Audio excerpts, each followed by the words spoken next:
The profound and wondrous Dharma is rarely encountered, even in 100 million kalpas. Having it to hear, accept, and maintain, may I taste the truth of the Tathagata's words. All right, good morning.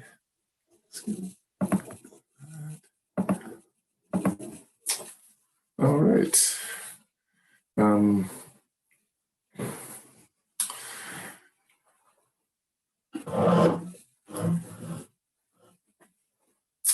So I'm feeling this time as kind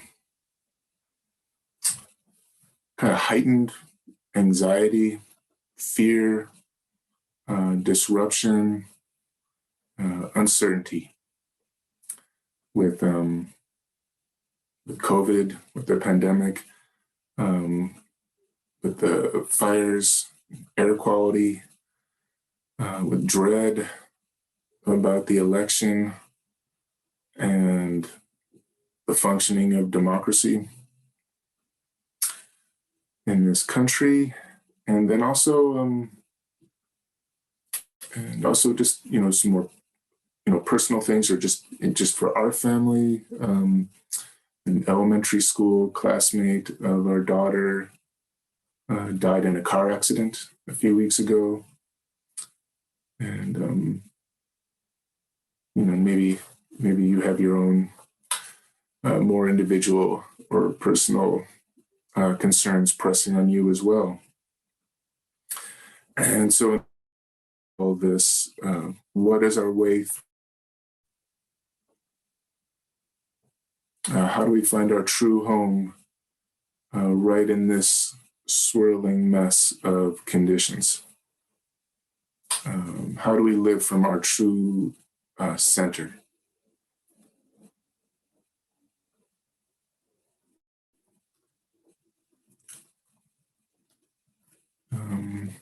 I want to bring up a teaching from the 9th century Chinese Zen teacher, Dongshan. Dongshan's regarded as one of the founders of Soto Zen. The Dung of Dongshan is the To of Soto. And this teaching is the 3 paths, or the 3 roads, which are the dark road, 2, the bird's path, and 3, the open hand. And I want to bring up, how does this teaching of these 3 roads speak to us now? How are Dongshan's 3 paths also my way of traveling through the uncertainties of this time and the potentials here for great harm? And this teaching, it's called the 3 roads, or the 3 paths. They're also just about one path. Our path through this moment, our path through this day, they are one practice, but they unfold, or they're showing 3 faces of dynamic intimacy with the textures and contours of our lives, and 3 facets of releasing grasping, 3 facets of the liberating energetics of being fully present. And we could also say they unfold the koan of this present moment of life. So first is the dark road, or it could also be translated the mysterious road, the hidden way, or the profound path. And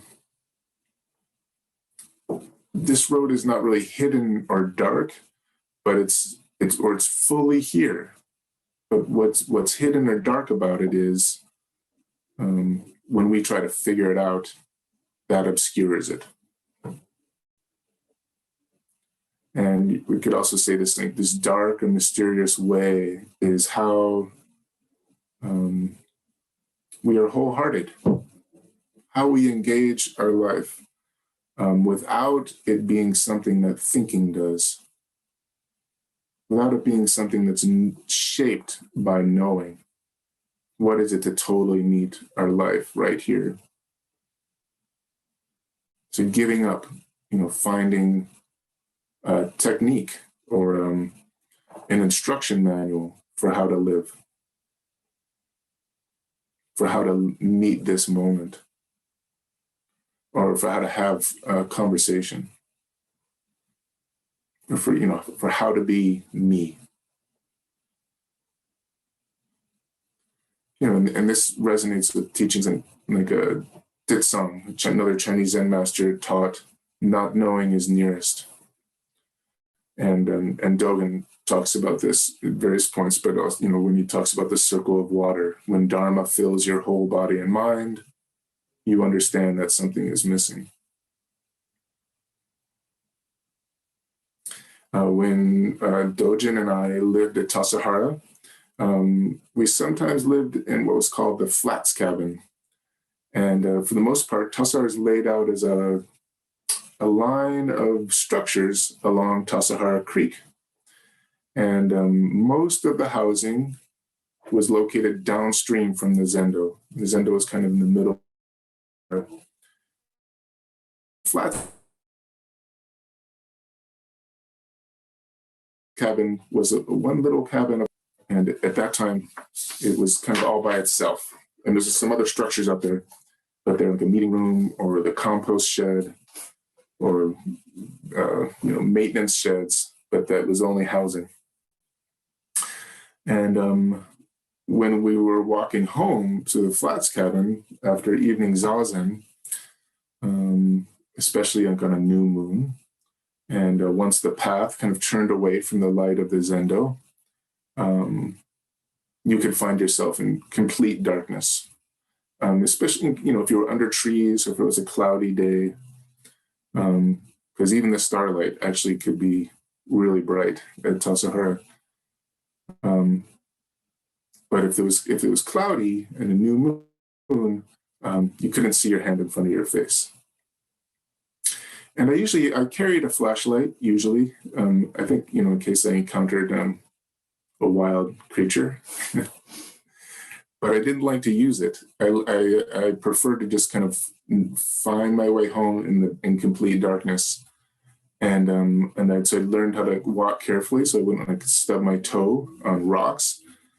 And I'd also pay attention to where I was stepping. There was the hard dirt of the road, and then the dirt right as it got a little softer. There would be more. You might feel a little grass or crunching leaves, and then you knew turn a little bit back, because otherwise you'd bump into a tree or a big rock. Slight chance of walking into the creek. I think I only came close to that once. And so this was a feeling my way along and letting the road guide step on the road. And so I think, part of the dark path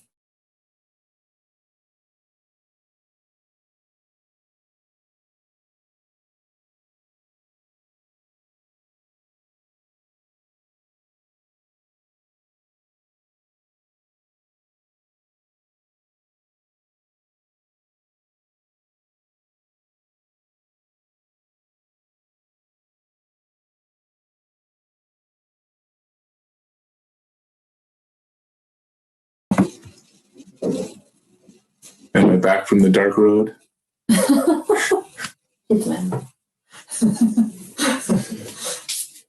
We've tried to upgrade our connection. And we did update our connection, but we still have problems. So I'd feel my way along the road. Each step on the road is guided by the road. So part of the dark way is how the way shows us the way. Truth finds itself in us and actualizes itself, through us in this moment. We don't go out and get the truth. And in our sitting, we can allow the body to guide us into full awareness of the body. Allow feelings and emotions, allow our grasping itself to guide us into what it is to be fully aware of feelings, emotions, grasping. Inquiring into the fullness of this moment to guide us into fully being in the fullness of this moment. And the dark road can feel scary. And we've learned to rely on light, or we've learned to rely on what we can know or what we can apprehend.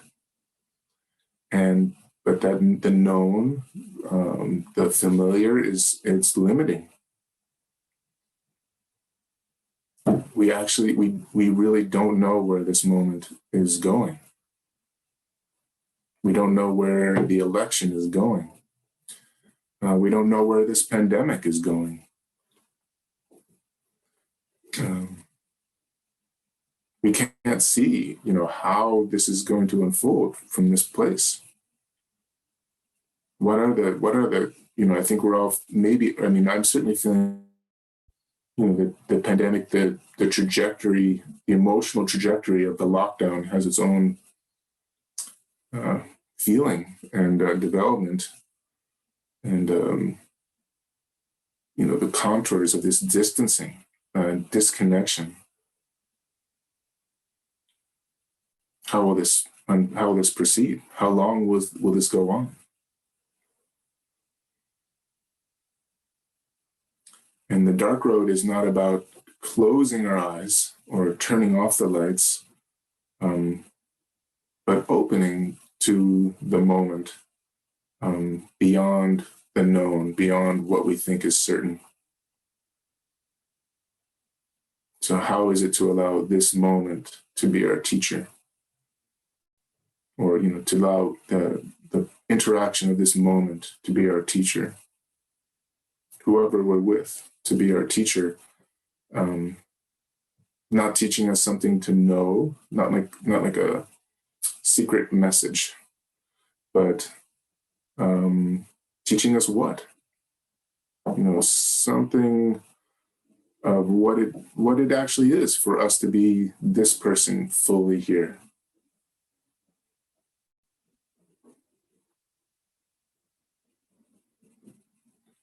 And I also feel, that this dark road is inviting us to completely embrace this moment as our life.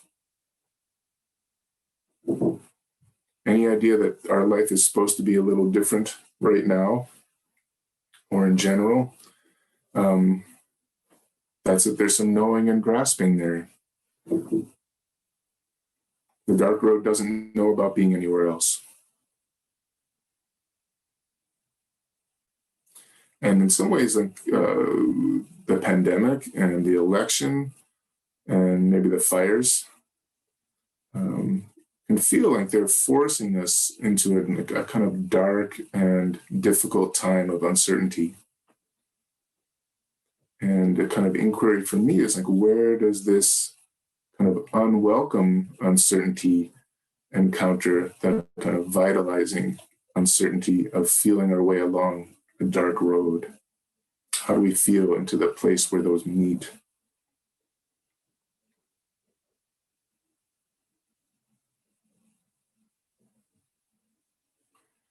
We don't see the dark road arrayed in front of us on a map, and we follow each step, and it's a dynamic intimacy, and it's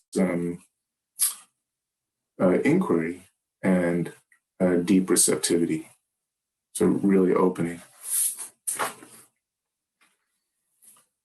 And each step is a living gift.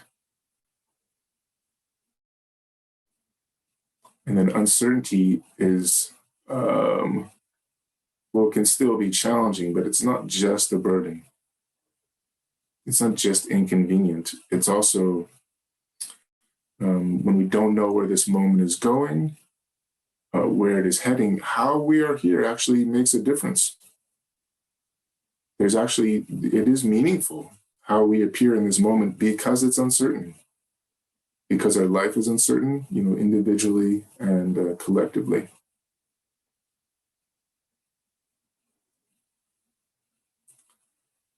So the second path is the bird's path, or the way of the bird.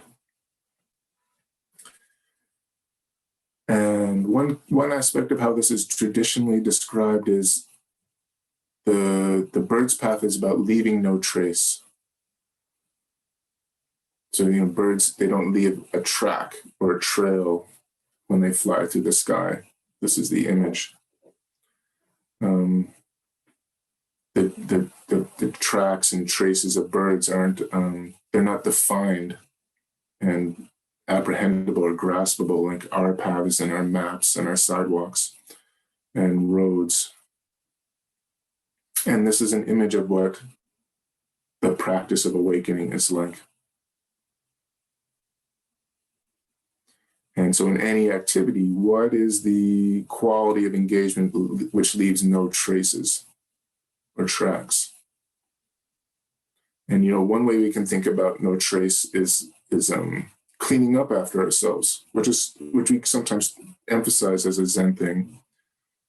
But the bird's path is how in the present moment of activity, not leaving a trace.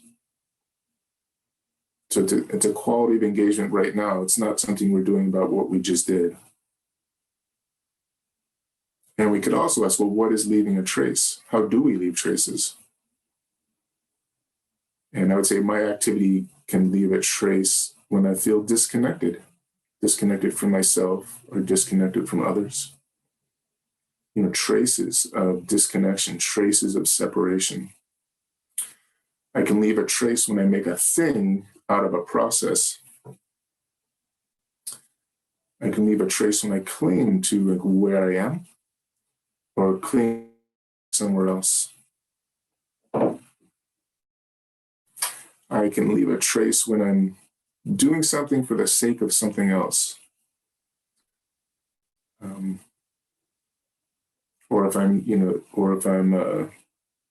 doing something, but what I'm really concerned about is, well, how does this make me look? Am I looking okay right now? Leaving a trace. Grasping an activity, leaving a trace.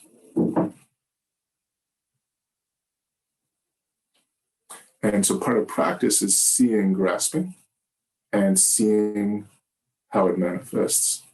What kinds of traces and tracks do we create and leave in our present activity? When I was living at Tassajara, I think it was my fourth practice period, I had a position called head server. And so we had almost all of our meals for the 3 months Oryoki style, so formal in the meditation hall. And Oryoki forms, because that's how we ate almost every meal, they're kind of a big deal at Tassajara. Like everybody's always working with the forms. And the head server has to make announcements forums. And so various people saying, make this announcement, people aren't doing this.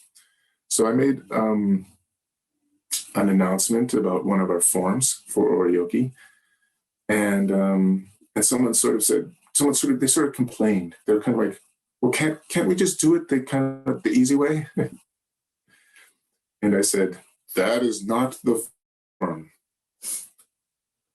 And I think I had some grasping to the forms. I think I just said the form, and it is the form. What you're saying is not the form. And I think it was also a little irritated. Like I just said, that was the form. And now you're saying not to do the form. So I made this kind of assertion of that is not the form. And 20 years later, I was talking to a friend and they said, do you remember when you made that work meeting announcement? And they're like, whoa, I was like, don't mess with that. And I thought that was interesting. Like, I hadn't thought about that work meeting announcement in 20 years, but I could remember it when they pointed it out. And something about it had stuck with them. There was some traces there that went down through the decades. It was really, I left a trace there.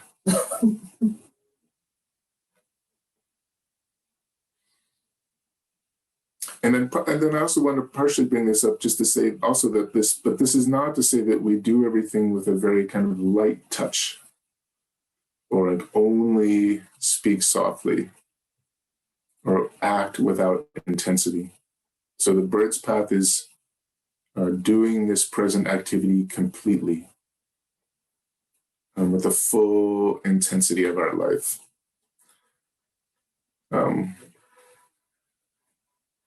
And which is part of this process of inquiring into and releasing grasping.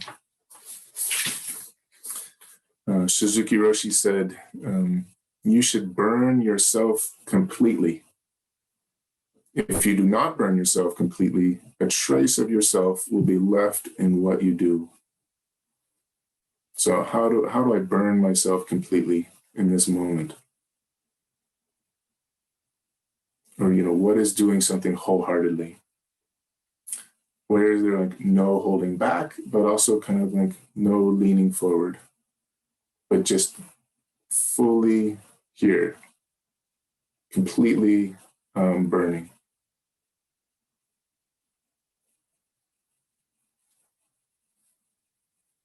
Sometimes the turning of our life is tumultuous, and right in the rough and tumble, there can be a ceaseless and vigorous turning without leaving a trace.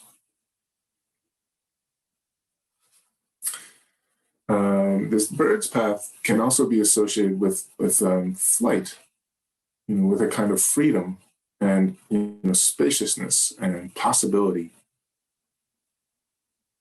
which is also, these are all part of the vitality of uncertainty. And I recently came across a quote from Trungpa Rinpoche. The bad news is there is no parachute. The good news is there is no ground. And so there's a kind of groundlessness to the bird's path. But it's not because we become ungrounded. It's not because we fly off the earth. Or, it's not about transcendence or lifting off. It's more like appreciating there's no ground. Becoming grounded in how there's no ground. And when we feel like we're falling, we may also see that we're flying. And if I feel like I'm standing on real ground, if I'm on solid ground, am I leaving a trace? And where there is no ground, there's a lot of possibility. There's a lot of ways we can move and a lot of responsibility.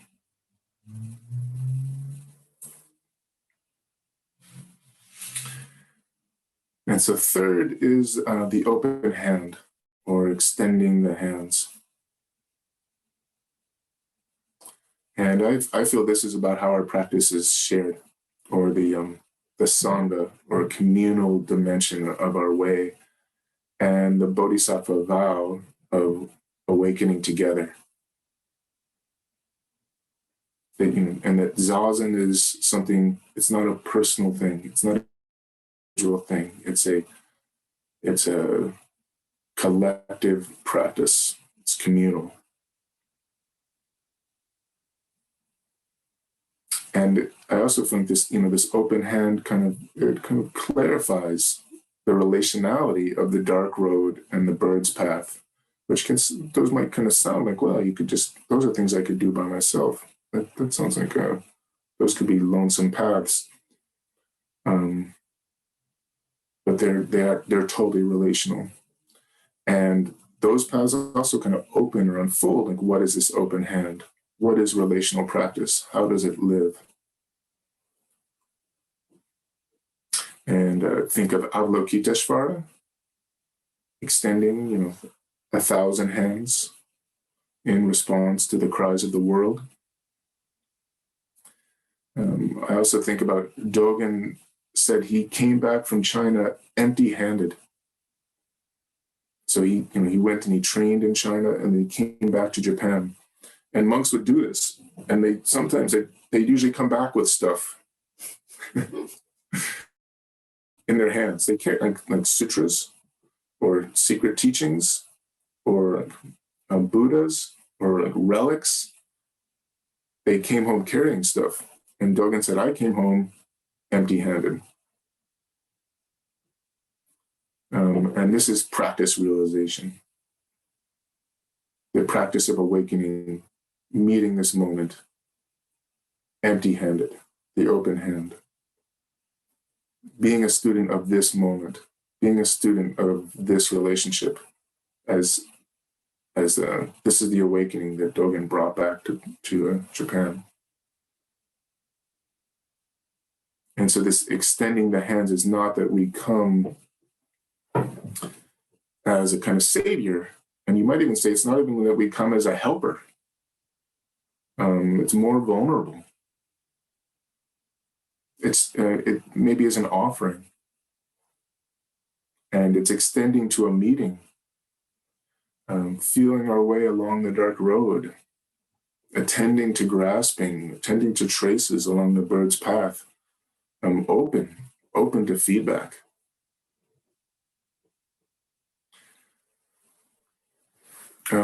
As part of the monk departing ceremony at Tassajara, the monk leaving, they would do a jundo around the zendo, in gasho, and kind of bowing and walking around the whole zendo.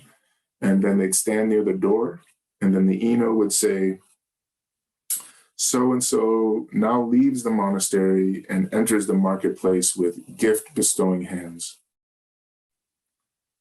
And so these words arise at this critical juncture, like sending off dear Dharma friends, sending off beloved community members, sending off myself eventually, and along with Sarah and Kaya, we're all sent off from Tassajara and from Green Gulch with this ritual. And so these words kind of sink in kind of deep over the years for us. And this gift bestowing hands, a more literal translation actually would just be let down the hands, or dangling hands. So in formal Zen training, the hands are never dangling. They're always we're always sharing in the practice of mudras together. So bowing in gasho. If you're just standing around, you have your hands in shashu, what we call forked hands. In meditation, we have the mudra, and your hands are always engaged in these formal postures. They're not dangling. But now when you leave, now the hands open, and now they're gift-bestowing hands. So we leave the formal practice, and the hands relax, and they hang down, and they become, relational hands. And I'd say, each moment can be like this, or every time we get up from Zazen can be like this. What are the gift-bestowing hands of this moment? And I also hear this open hand is that there isn't a fixed way we share our lives with each other. Like the open hand it's actually open. We're not coming in with the closed fist. And this is part of how we share the liveliness of this moment together. Whatever we had in the last moment, we show up here empty-handed. And I just say, sometimes this can feel awkward. Like, sometimes like it'd be really nice just to have, like, well, I know what we can talk about. But rather than reaching for some way out of the awkwardness, to learn to just feel okay with moments of awkwardness, and just show up with having nothing. And how is that?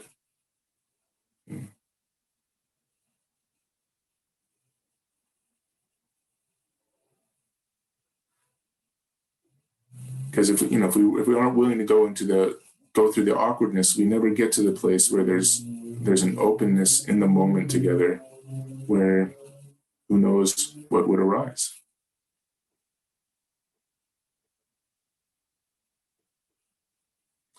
So the open hand is where the spaciousness and the possibility and freedom of the dark road and the bird's path kind of become manifest. And I also feel this, like, again, uncertainty as a gift of something alive and new right here.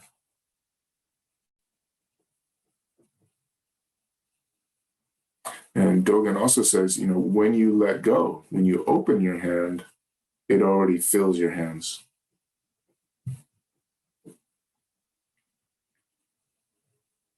And so, appreciating the depth of our life in relationship.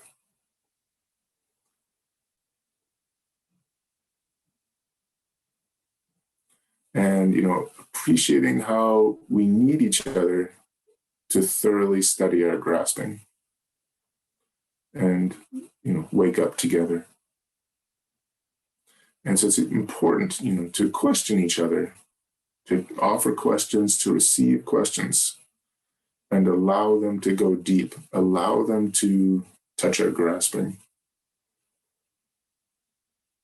We need Sangha to go deep into the Dharma. And also this open hand I don't think it's going down or going up. We extend a hand to go hand in hand. So it's not like a top down or bottom up. It's like a side by side. And the relationship is actually what is showing us what it is to be alive, what it is to be human.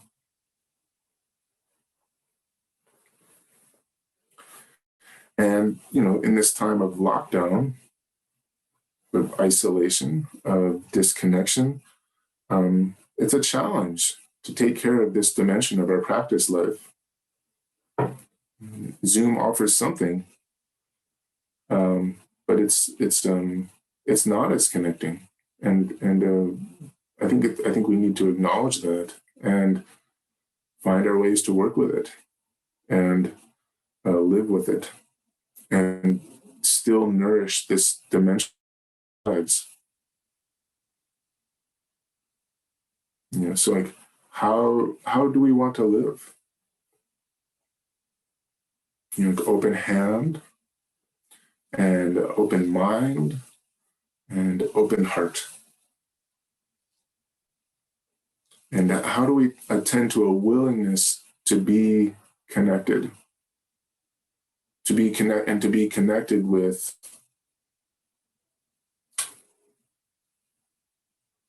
whatever it is. There's a lot of uncertainty there.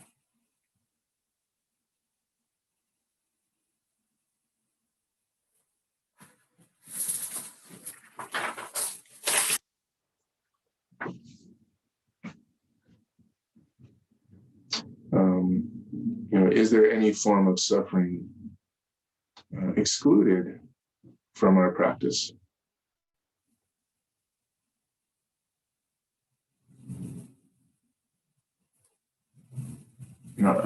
Or this, I feel like this open hand is your problem is my problem.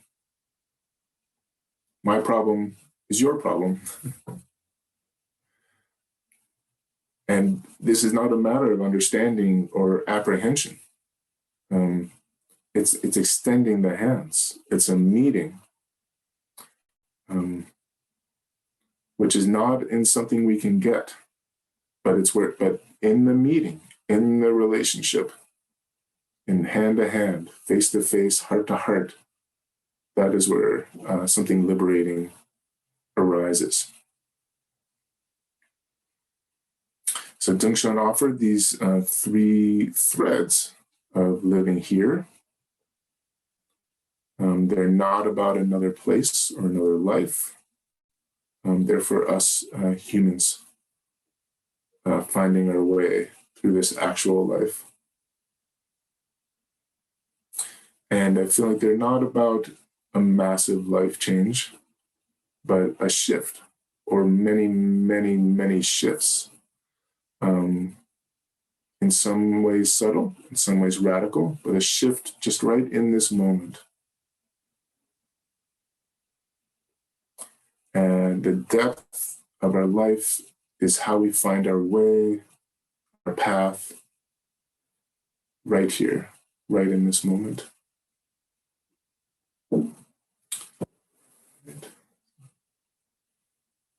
Thank you.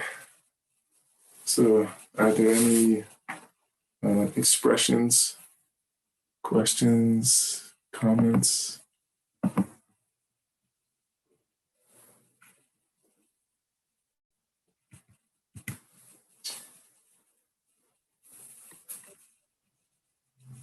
Charlie?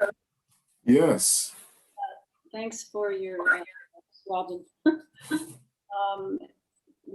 Who is the Chinese monk that wrote did these 3 paths? It's his name is Dongshan, Dongshan, and he lived. I think he lived like 807 to 869. I think he lived in central China. I went to his monastery once. It was amazing and small and really far out of the way.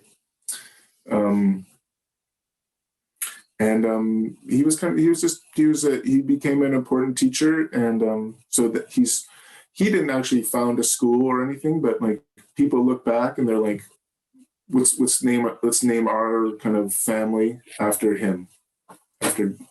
So he's the Toe of Soto. The So of Soto could either be one of his students, Sao Shan, or it could be Sao Shi, which is one of the names of the 6th ancestor, Huineng. And so in Chinese it's Sao Dong, and then in Japanese transliteration pronunciation it became Soto.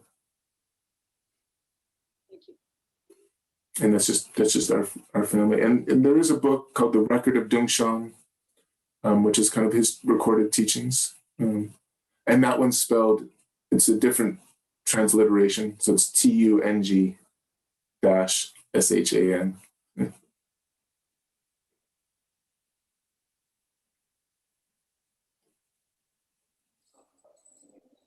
Okay, thank you. You're welcome.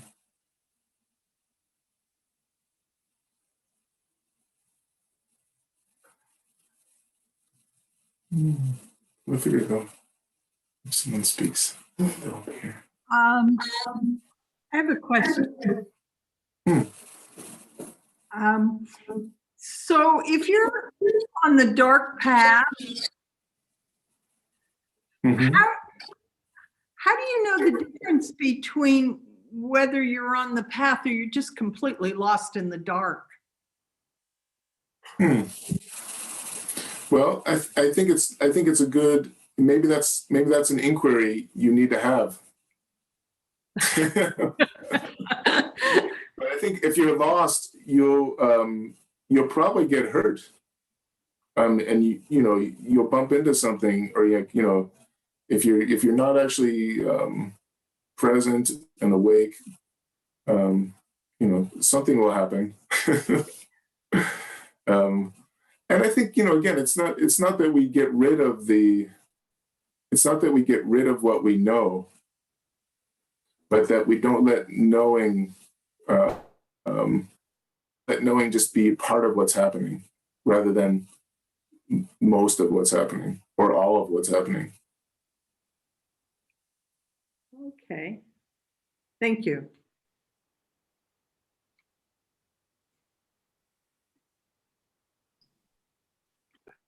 Korin, Yes.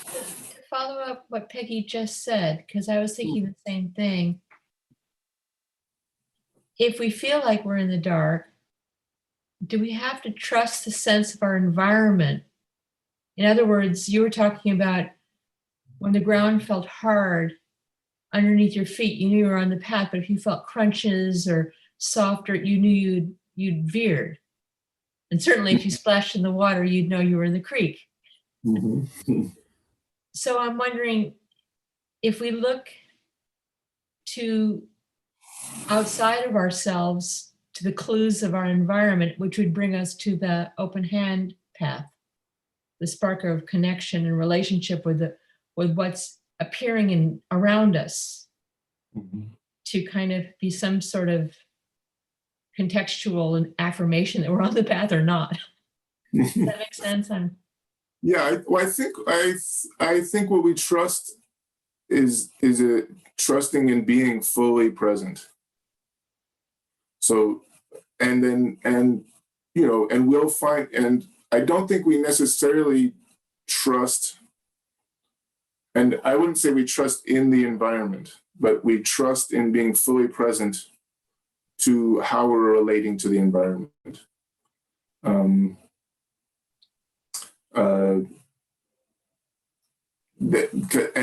That relationship, and partially why we can trust that relationship is because it's our actual life. It's not really that there's an environment out there and we're in here. We're in relationship, and can we trust being in that relationship completely, and trust and showing up for that. We won't necessarily we won't necessarily do the best thing. We just, but I think we can trust that, if I'm fully present here, I can make a sincere offering. And it might still be harmful. There's no guarantee, which is always true. But but if we're convinced that what we're doing is right, we're totally closed off to what the unwanted consequences of our actions are. But if we're living in the dark road, we're open to it. Well, how did that impact you? I'm interested. So again, like being interested in the questioning and the feedback is part of this, because we can't actually see. We can't see how we're impacting fully, but we can receive feedback, and then that has an impact, and that influences us, changes how we relate. And that makes sense? Yes. Thank you.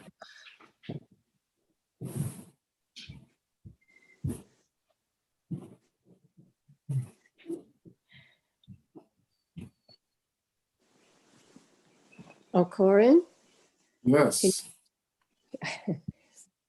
maybe I'll just share this. This is I don't know who said it originally or where I originally heard it, but I remembered it and used it throughout my journey, which is every step is a step on the way.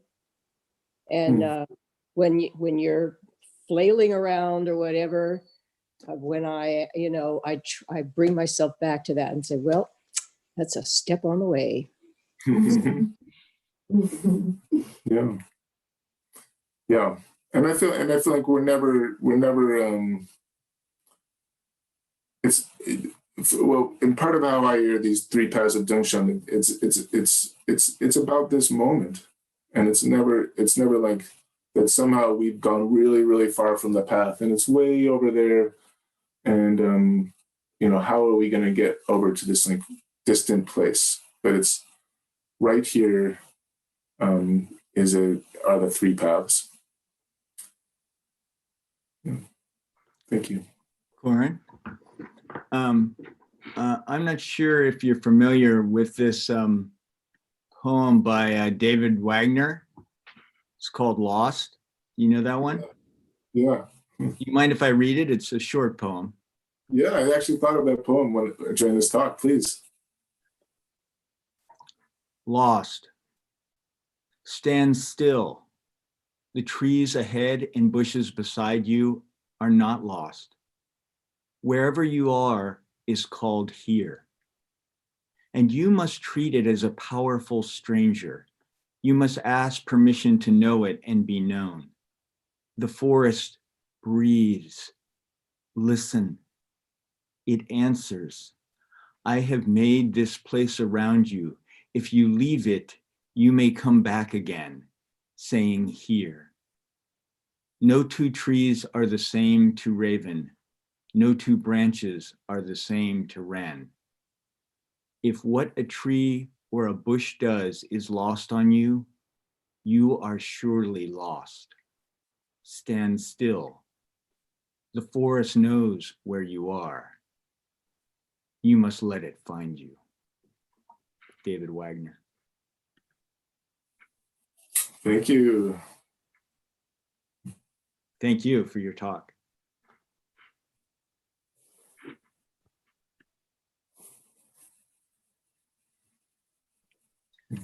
Korin.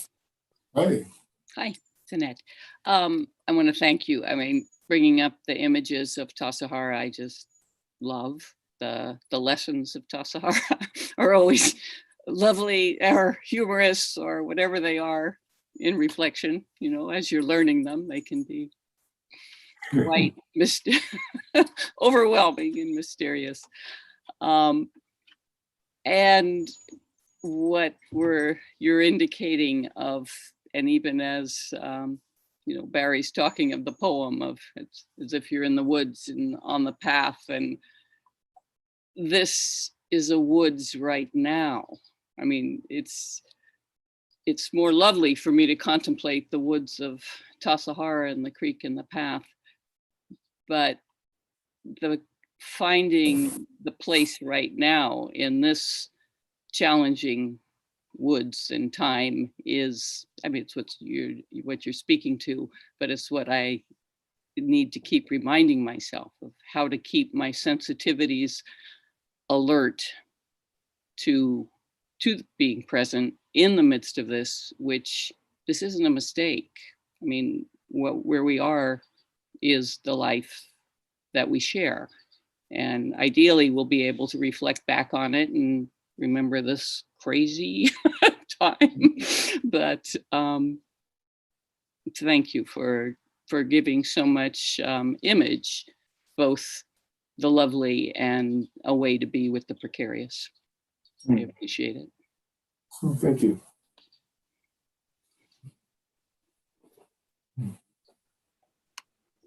Korin? Hi. I appreciated your talk. It was pretty wide ranging. What kind of struck me about the sense of being lost, or I guess I'm thinking about, you were speaking about relationship, and like when I get overly sensitive to criticism, which happens, you know, it's like information I don't really want, but it really, it's usually something I need to hear. And yet if I'm not feeling grounded, or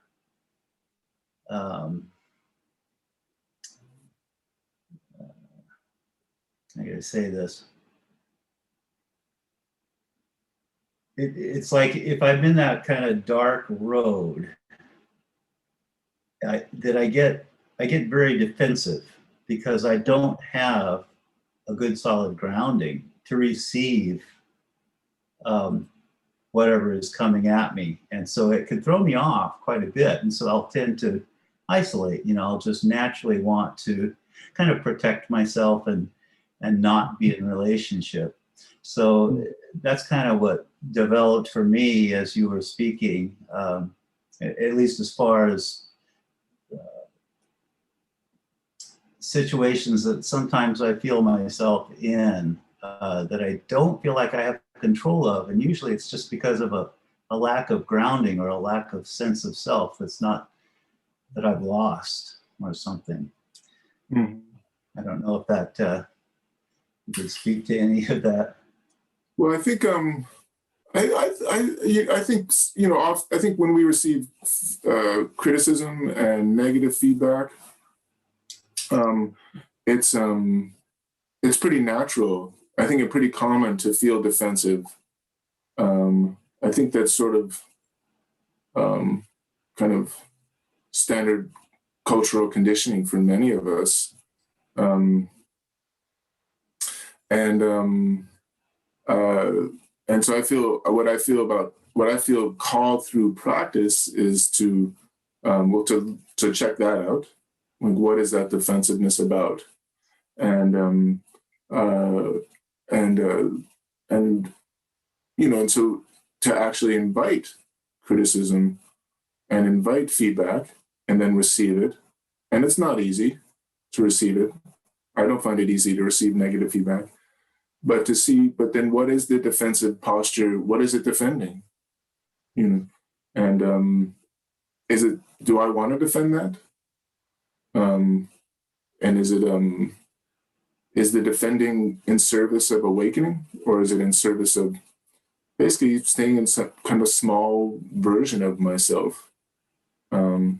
Which I would say is, for me, is I kind of feel like for me, the defensiveness I feel is, I kind of like, leaving some pretty big traces. And the dark road for me would be kind of like, well, what is it to receive this feedback? How is that going to go? And I think sometimes, as we're practicing, it might be important to, when we receive something critical, just say, okay, thank you. And then don't, and maybe and just see, like, was that enough? Maybe that was enough for that time. And then, give yourself some space to process it and let it sink in. Another thing I did when I was head of the kitchen at Tassajara, we would have these weekly staff meetings where the staff would give you feedback on the food and for the week. And Dogen, he doesn't exactly say that. Dogen says the staff should talk about the food at every staff meeting. So Dogen gave this instruction, and so that's why we're having this conversation, sort of. And food is a big deal at Tassajara. There's no TV, no radio, no internet. Like, all the distractions aren't there. So food becomes like really, big part of life. And I found it pretty hard to receive all this feedback on, like, what I've been working on all week in the kitchen. And then, but then I found I'd just write. I got a piece of paper and a pen. I'd bring it to the staff meeting, and I just write down whatever it.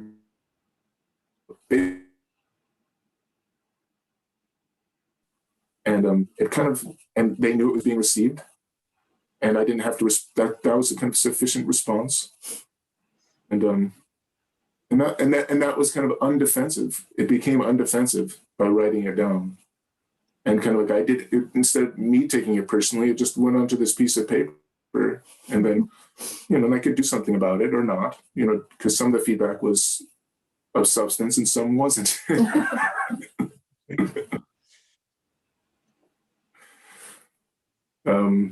But I feel like our potential for growth, if we can receive criticism and feedback, is really important. And I think if we really root ourselves in defensiveness, we're limiting our growth. And we will continue to do stuff that's basically guaranteeing we'll continue to do stuff that will be harmful eventually. So I think it's really important to receive feedback, receive criticism. Thank you.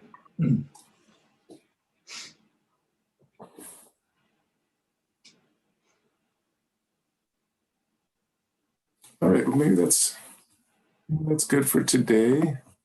I'm going to put the vows in the chat.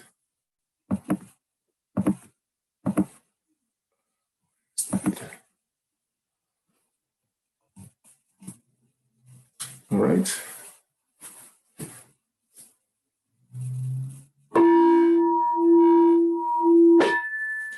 Four great bodhisattva vows. Beings are numberless. I vow to free them. Delusions are inexhaustible. I vow to end them. Dharma gates are infinite. I vow to enter them. The Buddha way is boundless. I vow to realize it.